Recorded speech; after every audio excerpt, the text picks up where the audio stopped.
Каналға тіркеліп, видеоға лайк басуларыңызды сұраймын. Бүгінгі аңызымыз тауық неге ұшпайды, қарға неге қара түсті құсқа айналды.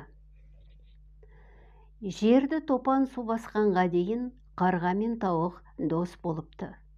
Ол кезде қарға ақ түсті, ал тауық ұшатын құс екен. Топан су басқанда кемеге екеуі қатар жайғасыпты. Кемені шалдыратын мезгіл тақайды.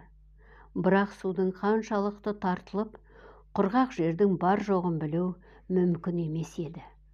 Нұх: судың қаншалықты тартылғанын кім біліп келеді, дейді.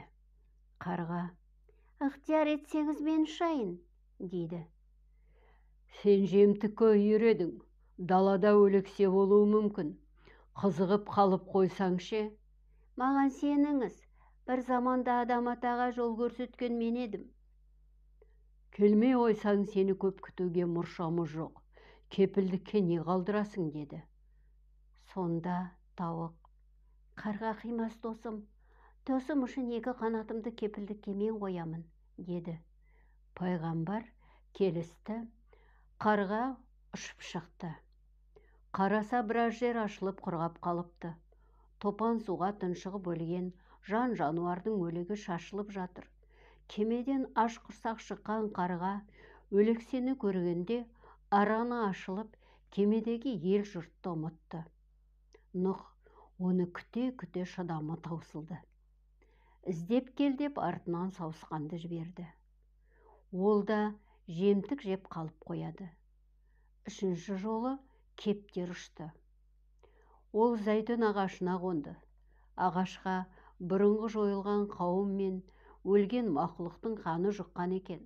Оның аяғы қанға тиіп қызарып кетеді. Содан бастап кептердің аяғы қызыл болыпты. Кептер зәйтүн ағашының бір жапырағын тістеп кемеге оралды.